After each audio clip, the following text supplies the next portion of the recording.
From Interior Alaska's most trusted news source, this is the Fbx Evening News.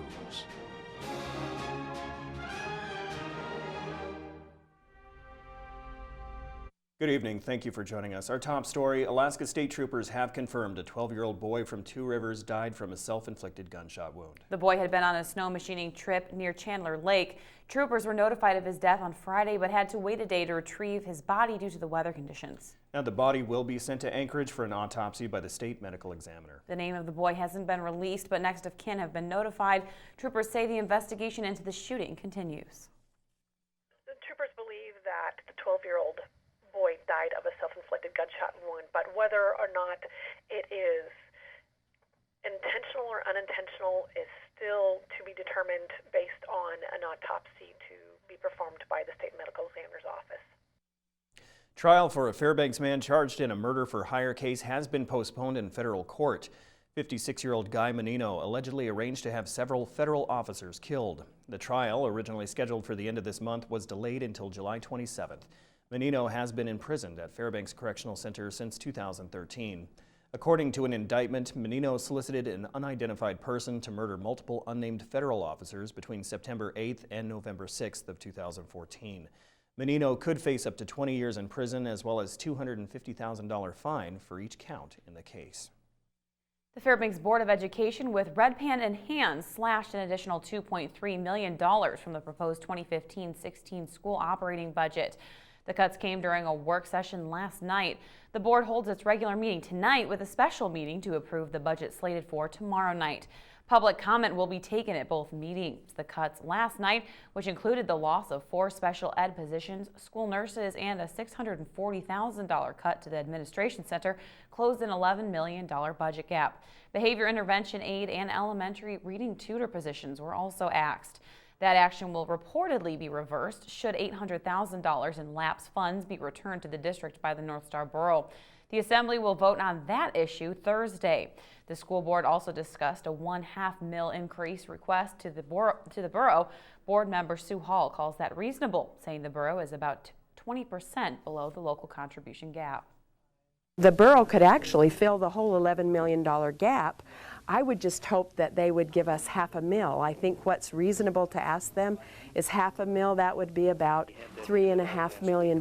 It certainly isn't going to solve the problem, but it's a help, and that little bit would be meaningful for kids. And so I'm hopeful that people will not only come and give testimony here, but that they'll be prepared to go to the Assembly in April. Puget Sound was the topic of today's general membership luncheon of the Chamber of Commerce. The McDowell Group is conducting research on the economic correlations between Puget Sound and Alaska. Alaska is economically dependent on Puget Sound as a service, supply, and transportation hub. However, the Sound also derives billions of dollars in economic benefits from powerful connections with Alaska. Essential support to Alaskan seafood industries, other maritime sectors, and crude oil are provided by Puget Sound. Anchorage Vice President of the McDowell Group, Donna Logan, is generating interest in how stronger ties between Puget Sound and Alaska mean sharing a dynamic and diverse economy. So we did a study of the economic impact of Alaska on Puget Sound, and what we were able to find is about 113,000 jobs in Puget Sound region are directly related to the economic relationship that we have between Alaska and Puget Sound. Seattle Chamber of Commerce, they were one of the major sponsors of the study, as well as the Propeller Club, which is an organization around maritime industry. Next week we're presenting to the Port of Tacoma, so there's a lot of interest. When we come back, there is a recall on Kraft macaroni and cheese, and we'll give you all the details. Also in our weekly health report, with spring upon us, the pollen count will soon be rising, bringing grief to those with allergies, but there is help. Those stories and more when we return. Stay with us. Welcome back. Alaska State Troopers seized over 100 marijuana plants from a reported commercial marijuana grow. According to a release, troopers responded to a residence near 12-mile Chena Hot Springs Road after receiving a report of heavy marijuana odor on March 23rd. 36-year-old Shannon Ray Brewer was arrested and charged with misconduct involving a controlled substance. Now, during their investigations, troopers turned up 6.3 pounds of processed pot with an estimated street sale value of $64,000.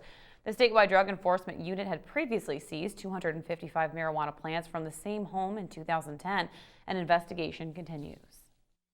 Kraft Foods is voluntarily recalling millions of boxes of macaroni and cheese.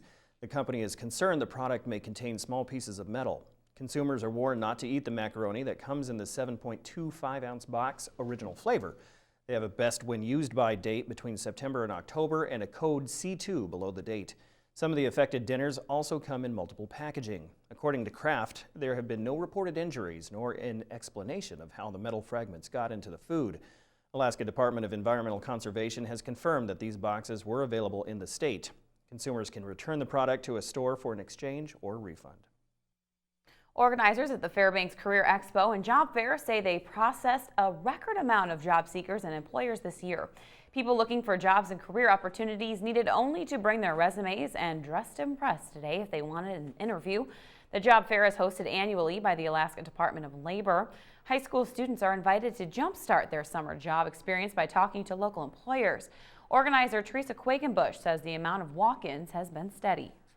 A lot more people as far as booths are concerned, so there's a lot of employers here this year compared to last year. I think I have about 20 more this year than last year. So it's just like nice to come and meet them and actually talk to them, you know, and like introduce myself instead of having to talk to somebody over a phone. Allergy sufferers tend to pay as much attention to the pollen count this time of year as their NCAA tournament bracket. Monty Bowen takes a look at allergy season and help in this week's Health Report. It's getting close to time to watch for the pollen count. Taking medication helps, but you can also put together a game plan of avoidance measures to alleviate your symptoms on even the highest pollen count days.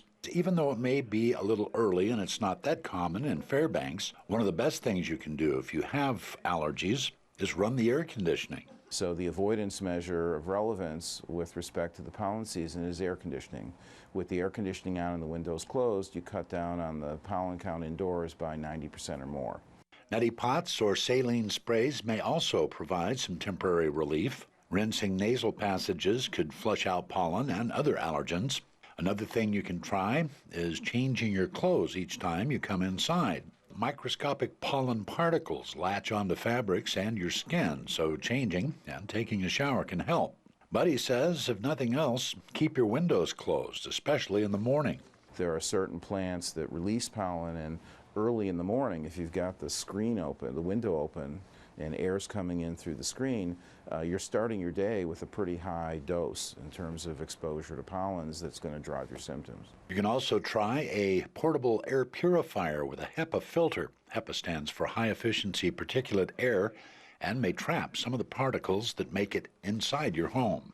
This is Monty Bowen reporting.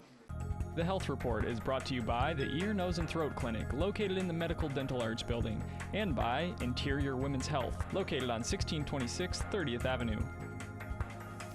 All right, well today one of the best running backs the Interior has ever seen will be going to play college ball. No, it wasn't me. Also, find out who's moving on with Joe Cook in sports after the break.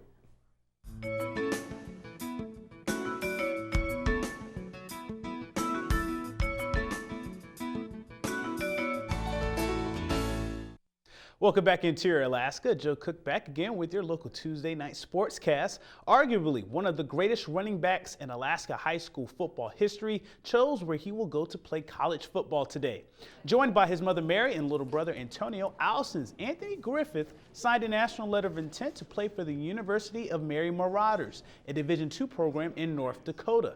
Griffith joins fellow Alaskans Michael Neville, a Monroe product, and Nashawn Fromm from Service. The Marauders have 3 running backs on their roster, 2 sophomores and the senior, 8 backs combined for about 1,000 yards just last year. Griffith comes in as a lauded freshman. He has